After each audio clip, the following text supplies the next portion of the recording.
It's another edition of Time About the Movies. We are looking at the first weekend of 2004, January 2nd to be exact. But, as usual, there are no new releases coming out this weekend because everyone's still going to see movies from the previous weekend, Christmas weekend. So that means it's time for the annual Leftovers show, and this time around, we have 8 movies to look at from 2003, and I said 7 yesterday, but there was one that I was surprised that was not on the 2003 in film list on Wikipedia. But I do remember that did come out around this time, but we'll get to that one as we go along here. But as usual, I have the list right here. So let's go ahead and jump on into it. And we'll start off with the first movie I have here, 101 Dalmatians 2, Patch's London Adventure. It's one of Disney's most beloved animated classics. Oh dear. And now, Brace yourself. it's an all-new movie, 101 Dalmatians 2, Patch's London Adventure. I think I'm one of a kind, but just one of 101. Patch felt lost in a sea of spots. Make room! Until he learned what it takes to become a one-of-a-kind hero. One of a kind. It's a one-of-a-kind movie. It's remarkable. It's stunning. It's grand. It makes me smile a lot. Walt Disney Pictures proudly presents 101 Dalmatians 2, Patch's London Adventure. Patch was fantastic. Premiering only on Disney DVD and video, February 25th. So this is a sequel that literally follows up from the last movie and actually takes a little bit from the live-action movie because we actually get to see the place, the plantation that Roger and his family have essentially bought, where you have all of them packing up for the big move there, a home in the country with plenty of room for the 101 pups and far from the clutches of Cruella de Vil.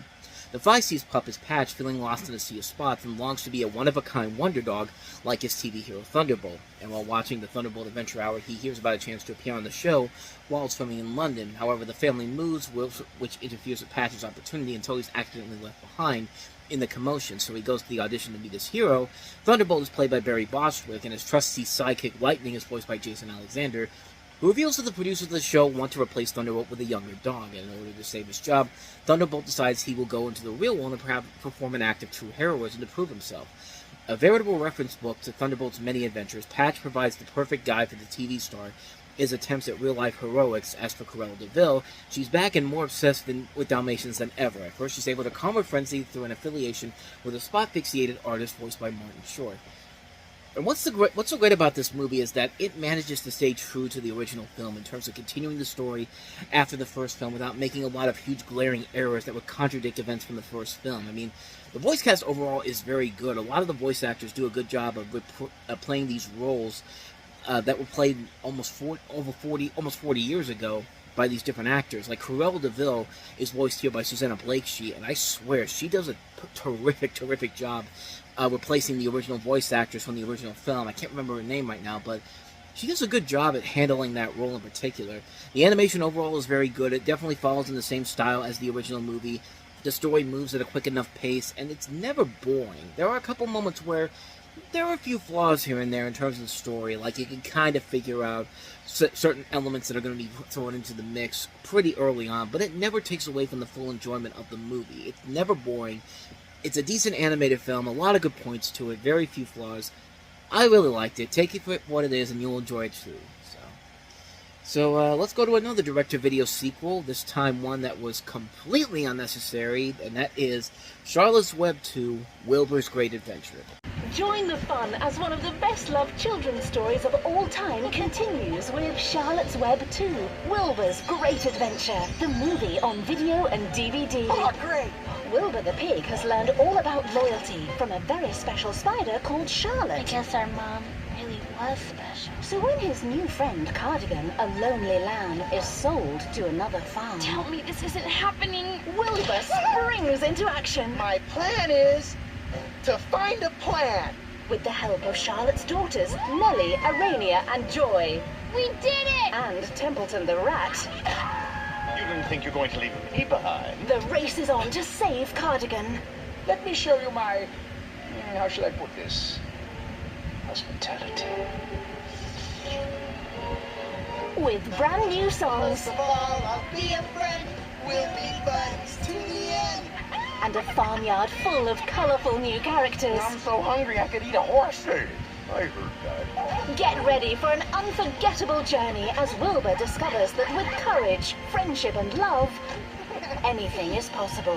Miracles do happen. Charlotte's Web 2, Wilbur's Great Adventure. Yours to rent and buy on video and DVD. So this time around, it centers around Wilbur, who lives on Homer Zuckerman's farm and is taking care of Nellie, Arena, and Joy, Charlotte's 3 daughters, because of course she died in the last movie. He also must save his new friend, a friendly black lamb named Cardigan, from being eaten by an evil fox named Farley, because the story clearly needed a villain, because of course the first movie would have went so much better with a villain. Am I right?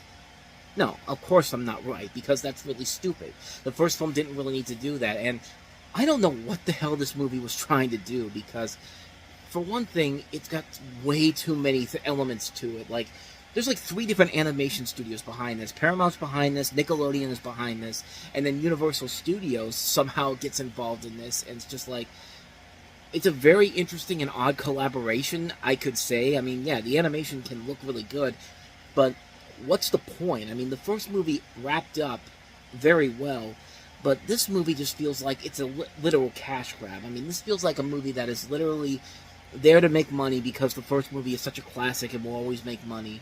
And, hey, we could throw in some big names in here. Amanda Bynes is in this movie playing the daughter to Zuckerman. I don't want to look, but I think I'm going to have to. God damn it.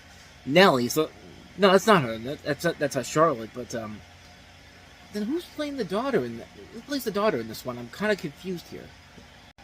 Okay, now I see it. It's Debbie Derryberry, who of course is Jimmy Neutron. But got a good voice cast overall here. Julia Duffy, like I said, Charlie Adler, Amanda Bynes, Andy McCaffey, Maria Bamford, Lorraine Newman, Dawn Lewis, Brenda Vaccaro. I mean, there's a lot of notable voice actors in this movie, and I guess to the film's credit, that's something I got to give it credit for. It's got a nice cast to it, but unfortunately, there's no real movie there to really cement why this has a reason to exist, because nothing really that interesting happens here, and it just kind of feels like one of those Land Before Time sequels, except this time around it's Charlotte's Web, and it feels really, really pointless, because at least the Land Before Time has the sequels to at least continue the story and do something a little bit different, but this just feels like it's just rehashing the same thing it did before, and there's just nothing of value to it whatsoever. I mean, yeah, the animation can look nice, but you gotta have a point to it. Have a point for like Steve Martin says in Plane, Trains, and Automobiles. Here's a good idea. Have a point. It makes it so much more interesting for the listener, and for the watcher, too, in this case, because, man, this is such a bland movie that was clearly a cash grab. Nothing of interest really comes out of it. Yeah, the animation can look really good at times, but it's just a cash grab directed video sequel, and one you should avoid easily. Just stick with the original, and you should be good to go on that front. But I digress. Let's get to some live action movies here, and one that I was surprised that was not on here was one that was pretty well known in 2003, and that is Blue Collar Comedy Tour, the movie. The Blue Collar Comedy Tour, the tour that's been cracking up America, is finally hitting the big screen. I had the right to remain silent, but I didn't have the ability. Okay, Blue Collar Comedy Tour, the movie. The movie that was pretty much everybody's introduction to the blue collar comedy guys. You know, Jeff Foxworthy, everybody kind of knew already. Nobody really knew about Bill Engvall. Nobody really knew about Ron White. Nobody really knew about Larry the Cable Guy. At least I didn't know who those guys were. I just knew that Jeff Foxworthy was in there. And kind of like the original Kings of Comedy, this series, a series of live stand-up performances done at the Phoenix Dodge Theater in Phoenix, Arizona, and also features behind-the-scenes segments highlighting the individual comedians. And for what it is, I mean, these guys can be funny. I did watch a lot of the Blue Collar Comedy Tour back in the day. In fact, when they had their show on the WB, I caught a couple of episodes, and I thought it was funny. I thought there was some stuff there that did work. I mean, I wouldn't say these guys are great comedians overall, but this movie does show that they do have potential to make you laugh. and it works on several levels. A lot of the jokes in here are very funny. It's not just Jeff Foxworthy doing the whole, oh, you might be a redneck thing that he was famous for in the 90s. He is actually doing different things besides that in this, and it shows that, hey, Larry the Cable Guy could actually be funny when you put him in something that actually is fully of his talents, instead of trying to do those movies that came afterwards where, they're trying to make him the next big comedy star, and they give him shitty movies like Delta Force or Witness Protection or Health Inspector. Which, funny story about that one when we get to that one. That's probably one of the worst original reviews I had for that one, because I said something now that would seem blasphemous, but we will get to that one in about 3 years' time, so stay tuned for that. You're going to really love what I had to say back in the day on that one, but I mean, it works. This works fine for what it is. It's certainly no original Kings of Comedy. It's not any of the Eddie Murphy movies. It's not any of the Dave Chappelle specials, but it does make me laugh, and not as much as those two, but more than I probably would have expected from a movie like the Blue Collar Comedy Tour movie. But works fine for what it is. So now, if you want a movie that has a lot of laughs, whether they're intentional or not, probably one of the great cult movies of all time, and that is Tommy Wiseau's The Room. Just shut up. Hey, get out of this world. The Room, a film with the passion of Tennessee Williams, directed by Tommy Wiseau. So yeah, The Room had a June 27, 2003 premiere in LA, so technically this is a 2003 leftover film. It was not released in theaters nationwide, and at the time it seemed like a good reason for it. You have a story that's set in San Francisco.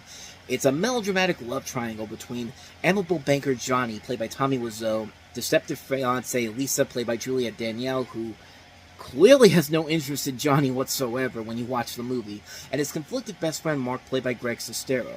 The work was reportedly intended to be semi-autobiographical in nature. According to Wiseau, the title alludes to the potential of a room to be the site of both good and bad events.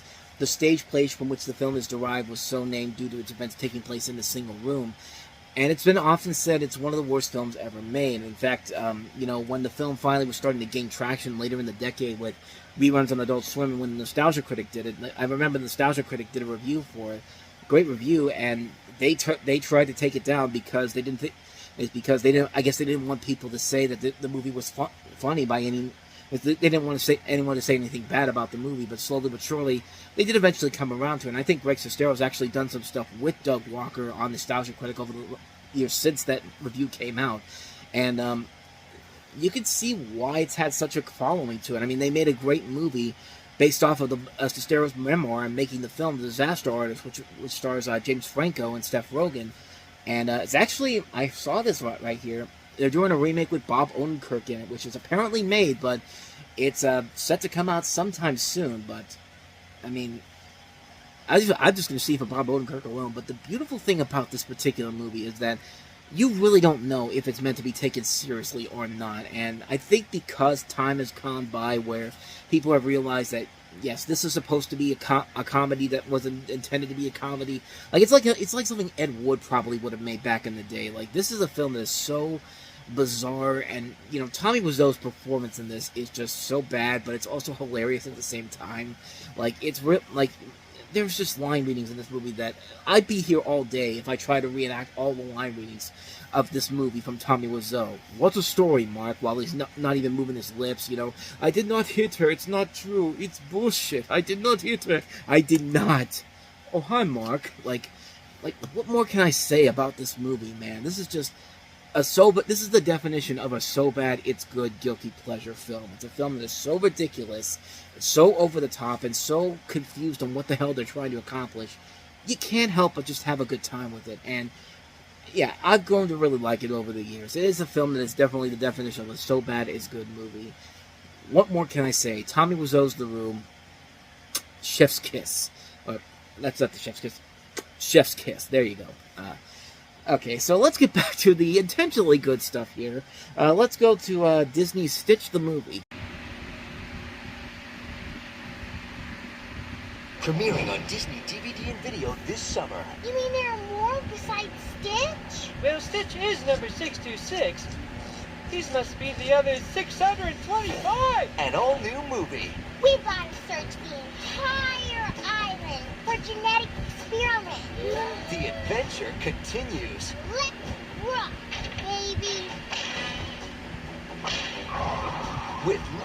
and Stitch. Two heroes You had coffee today, didn't you? who'll do anything Nobody gets left behind. for family. This summer, Stitch is back with his new family. Aloha, cousin. Stitch, the movie. We're all one happy old family. Who wants to slice the pineapple? Premiering on Disney DVD and video August 26th. Lilo and Stitch are back after breaking out in their film last year. From that was one of the few Disney animated classics that actually became a box office hit around that time when Disney was kind of struggling to keep up the pace at the box office. But it's interesting because it follows the events of the first film, and by extension, the second movie that was literally marketed as Lilo and Stitch 2: Stitch Has a Glitch. But this is basically a backdoor pilot for the Lilo and Stitch series, and Disney's had a couple of these movies where they were basically pilots for these TV shows. Of course, The Return of Jafar was the first one, and then you had Tarzan and Jane last year, and we're going to get to another one in just a little bit here, but the story is an introduction to Dr. Jumbo Jukiba's 625 experiments made prior to Stitch that were created by the financing of Dr. Jacques von Hamsterville, and was voiced very well by Jeff Bennett. And this is just, like I said, it's basically a pilot episode for the Lilo and Stitch series, which was basically Disney's equivalent to Pokemon. And hey, I love Lilo and Stitch so much, and in fact, if you saw my Movie Stop episode this week, you know that I love Stitch so much that I actually got a puppet based off of him with real FX to it. In fact, I probably should have gotten him for this, but it's already too late in the evening to go ahead and do it, so not this time around. Maybe when we get to Lilo and Stitch 2, I'll bring him in here, but yeah, Stitch is my favorite Disney character, so naturally I'm gonna get a lot of enjoyment out of this. You know, it's basically Disney's equivalent to Pokemon, where you have Lilo and Stitch finding all these other experiments and trying to stop them from being evil, giving them jobs to do in town, and they do that in the movie, and it's just a setup for the series. And like I said, it's in the same vein of Return of Jafar. It's a pilot episode for the series, and for what it is, it's good for what it is. I mean, I like the TV show a lot, and it already knows that it's not going to be on par with Lilo and Stitch, the movie, because it knows it has to launch this new series, and this is a good beginning to the show. I like the new characters they bring into here. Like I said, Jeff Bennett is very fun and playing it over the top as the villain. Experiment 625, who loves sandwiches, has a lot of great fun moments. He's voiced by Rob Paulson. And I like how Gantu has just become this comic foil bad guy. A huge contrast to the antagonist role he had in the first movie. And again, Kevin Michael Richardson, what more can you say about that guy that hasn't already been said? But, not much more I can say about this movie. Sitch the movie does a great job of launching the series with some nice animation, a good story, great voice work all around. It's a great movie that's not intended to be as good as the first film, but it does warrant a direct-to-video sequel that's good, a direct-to-video movie that's good, and also lead into the eventual series that was actually pretty good as well.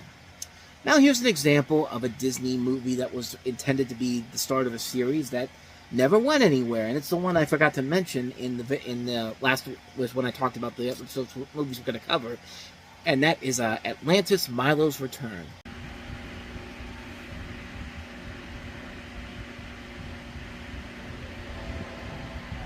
Unlocking the secrets of Atlantis was just the beginning.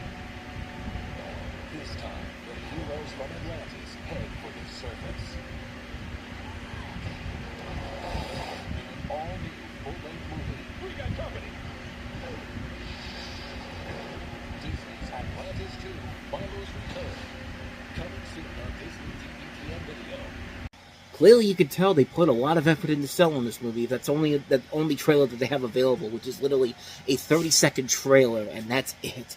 Like, this was originally intended to be a sequel, too. They were going to do a sequel, but they abandoned it once The Lost Empire didn't do as well as they wanted it to. And they were also going to do a TV series, and the release sequel has 3 animated shorts that were supposed to be 3 episodes of said series, and of course, that never went anywhere. And you have most of this voice cast returning from the movie, from the original movie, like Cree Summers back, Corey Burton, Don Novello, Phil Norris, Jacqueline Oberdors, John Mahoney, Florence Stanley. They're all back, with the 2 main characters being replaced, of course being Milo, played by James Arnold Taylor, and also Steve Barr, replacing Jim Varney, who died before the first film finished production. And this was also Florence Stanley's last film before she died after production ended. And really, this is nothing but 3 episodes from a series that never went to air, and Disney said, fucking Atlantis is popular with some people at this point. We can make a quick cash grab off of this, so let's just say this is the follow-up to Atlantis: The Lost Empire. And, you know, back then, it seemed kind of pointless because Atlantis didn't do as well as they wanted it to. I mean, nowadays, it's become well known that it's had a big following since that movie's come out. And it's become more loved as time has gone on. But back then, it didn't really seem like there was a purpose to actually putting this out there. And that's really the biggest downfall of it. There's not a whole lot of effort being put into this movie. There's some good creative ideas here and there on how to expand the story, but the animation is very junky at times compared to the original movie. And even for a TV series from Disney, you expect so much better from this. But there are some interesting stories being told here. And I think if Disney would have given the show the green light and let us see more of this Atlantis universe being expanded, they probably could have made up for how underwhelming the original movie was. But this is just a cash grab and a disappointing one, since there are creative ideas in there, and they could have made for something great, but this is just pretty much a 3 episodes of a rejected Disney TV series movie, like Tarzan and Jane, and even Belle's Magical World. Probably the best of those 3, but then again, that isn't really saying a whole lot. So let's get to the last Disney movie here, and let's get back on a positive note here. Kim Possible, A Sitch in Time. What's the sitch, Wade? For the first time ever on DVD, everyone's favorite cheerleader is going big time with her first full-length movie. Disney's Kim Possible, A Sitch in Time. When Kim's greatest foes steal an ancient time machine. The Time Monkey. The Tempest Simia idol purported to have dark mystical powers. Kim, Ron, and Rufus will have to team up with themselves. Kim Possible ×2! Anybody want to explain any of this to me? I'm you, from the future. To change the past, or else their future is history. Impossible? Rufus? The fate of the future, humanity, and the planet Earth itself rests in your hands. But no pressure. The Sitch is just heating up in the only movie you so don't want to miss. Buckle up, boys. The hurt is on. Welcome to the future, big sis. The Tweebs? It's Disney's Kim Possible, A Sitch in Time. Hey, look, I've got one foot in the future. Own the DVD packed with hot new music and cool bonus features today. Hurricane rocks! Naturally. Also available, Kim Possible, The Secret Files on DVD. Kim Possible. There's definitely a lot of movies around this time with a similar concept to this. I mean, the 2 Fairly Odd Parents movies were kind of sandwiched in between this movie.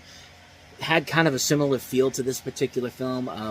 The storyline here is that Kim and Ron start out a new school year only to find out that Ron's family is moving to Norway.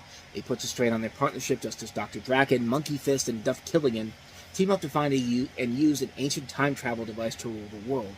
Attacking Kim in the past, present, and future, can these villains succeed, or will an unforeseen force become more destructive? And it follows into the chaos that you would expect from a show like this. And Kim Possible, I never really talk about it on this channel, but I used to love watching the show as a kid. I mean, it was a very funny show, great voice cast all around here, and this film has a lot of big voice talents in here too. I mean, you know, the show already has Christy Carlson Romano, Will Friedle, Nancy Cartwright, Taj Mowry, Nicole Sullivan, John DiMaggio, Tom Kane, Brian George, you know, Gary Cole, Gene Smart, Sean Fleming, Raven Simone, Kirsten Storms, and that's just the main cast alone.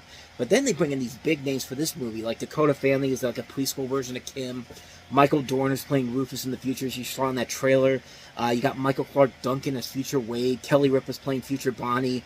Vivica A. Fox as future Monique. And Freddie Prinze Jr. is both the future Jim and Tim, Kim's brothers. And it's just... they really went all out on this movie. Even though it was a Disney Channel original film originally, they really went all out on this. And you know what? It made for a really fun movie. I remember watching it a lot back when I used to watch Disney Channel a lot. And it's about as good as you expect it to be. It's a fun movie.